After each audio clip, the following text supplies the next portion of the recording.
धनगर जमातीच्या अनुसूचित जमातीच्या आरक्षण अंमलबजावणीच्या मागणीचा लढा आता आणखीन जोर धरू लागला असून राज्यातील प्रस्थापित सहाही पक्षांनी धनगर जमातीला आरक्षण लागू करण्याची आश्वासने दिली, परंतु कुठल्याही पक्षाने ती पूर्ण केली नाहीत। त्यामुळे जमातीमध्ये आता प्रचंड असंतोष निर्माण झालाय।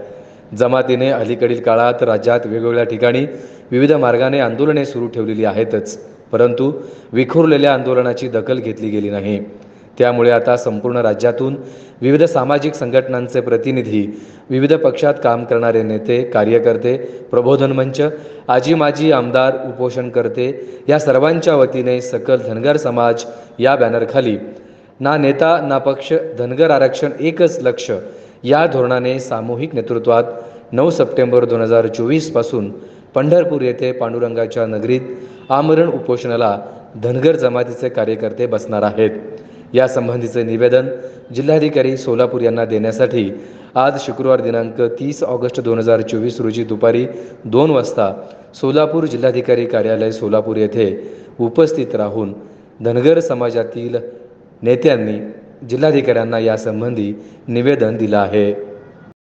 1 महिन्यापासून महाराष्ट्रातील सर्व तमाम धनगर समाज बांधवांच्या वतीनं राज्यव्यापी बैठका चालू आहेत आणि त्या बैठकीच्या माध्यमातून असं एक सर्वानुमते ठराव पुढे आला की एक ठिकाणी आपण सर्व समाज बांधव एका ठिकाणी उपोषणाला बसलं पाहिजे आणि त्यातून गेल्या मागच्या आठवड्यात हा विषय झाला आणि त्यातून आज प्राथमिक स्वरूपात कलेक्टर माननीय सोलापूरचे जिल्हाधिकारी यांना निवेदन दिलेलं आहे आणि 9 तारखेपासून महाराष्ट्रातील तमाम धनगर समाजाची तरणी बांड पोरं त्या पंढरपूरमध्ये उपोषणाला बसणार आहेत। मला आपल्या मीडियाच्या माध्यमातून या राज्य सरकारला एक आव्हान करायचं आहे।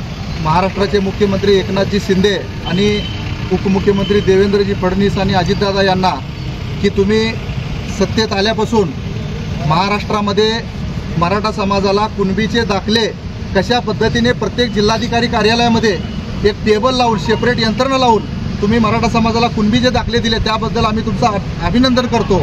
पण त्याच पद्धतीनं महाराष्ट्रातल्या धनगर समाजाचं डॉक्टर बाबासाहेब आंबेडकरांनी घटनेमध्ये दिलेलं आरक्षण आजपर्यंत गेली 70 वर्षापर्यंत एकाही सरकाराची नियत झाली नाही। तर मी त्या माध्यमातून या सरकारला आव्हान करू इच्छितो की जर तुम्ही मराठा समाजाला दाखले देत असाल तर आमचं तर घटनेमध्ये असणारं आरक्षण तुम्ही फक्त अंमलबजावणी करायची आहे। आज जर अंमलबजावणी करण्यासाठी जर 70 वर्षे घालत असेल तर आता तुम्हाला महाराष्ट्रातला धनगर समाज पाय उतार केल्याशिवाय राहणार नाही।